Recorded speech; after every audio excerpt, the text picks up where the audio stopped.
Bonjour, bienvenue chez Tim Talks Cooking. Moi c'est Tim et aujourd'hui je vais préparer de la pâte à pizza de chou-fleur. D'ailleurs je vais vous montrer deux manières de faire cette recette.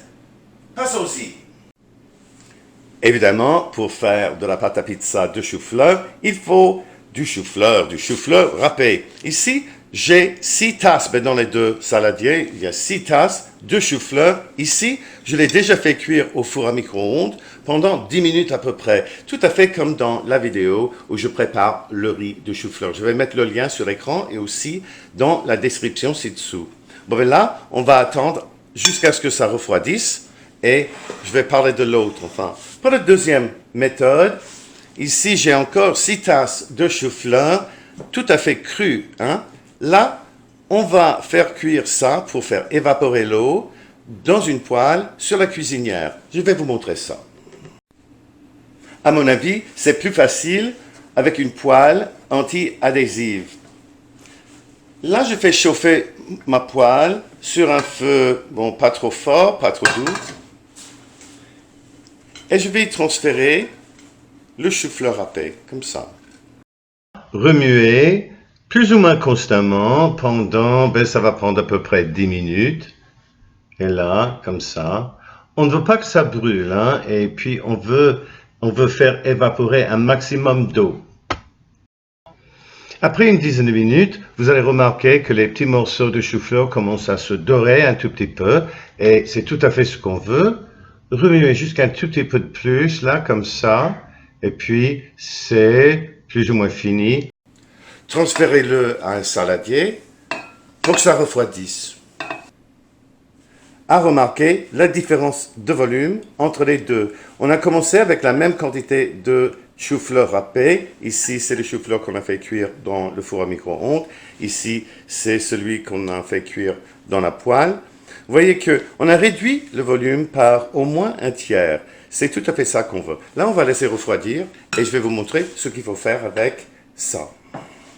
D'abord, transférez le chou-fleur déjà cuit sur un torchon bien propre, comme ça. Prenez votre torchon par les coins, comme ça, pour en faire une sorte de petite bourse avec, n'est-ce pas, comme ça. Ensuite, pressez-le en tournant un peu. Vous voyez qu'il y a vraiment énormément d'eau. Regardez-moi ça déjà. Et vous allez continuer jusqu'à ce que vous allez éliminer toute l'eau que vous pouvez. Et à la fin, voici le chou-fleur tout sec.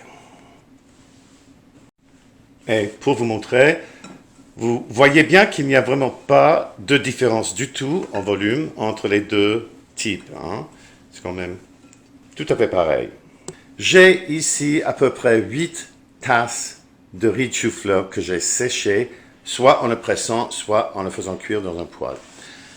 2 tasses de fromage parmesan, bon marché, hein. N'utilisez pas ici du fromage qui coûte très cher parce que ça ne vaut pas le coup. 2 œufs battus. 2 cuillères à thé de poudre d'ail et aussi d'origan.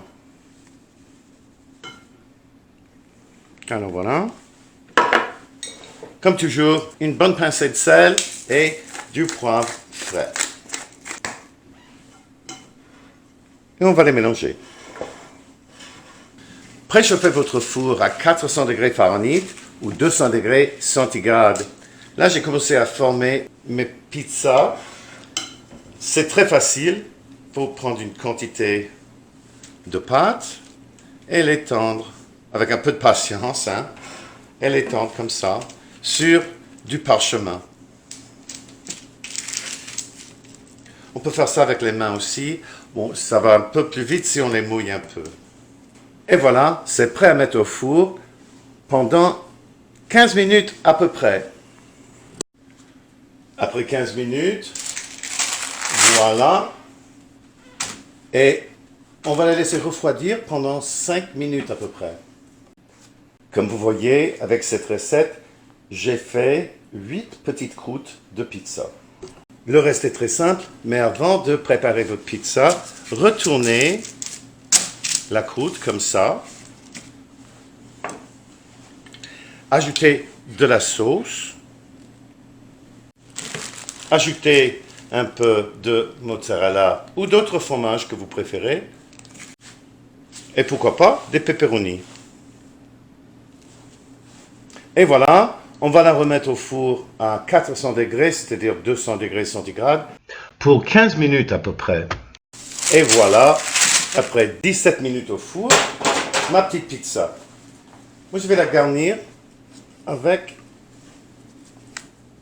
des feuilles de basilic déchirées, comme ça.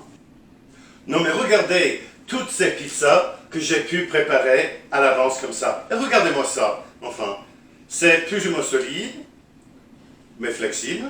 Ça tient ensemble très très bien. C'est quand même une très bonne petite pâte à pizza, je trouve.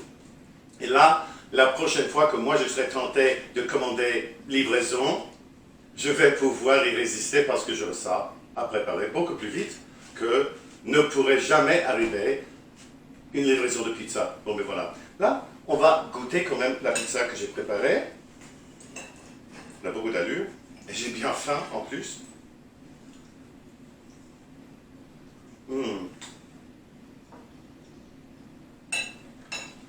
C'est vraiment très très bon ça. Enfin, d'abord, il faut quand même comprendre que ce n'est pas du pain.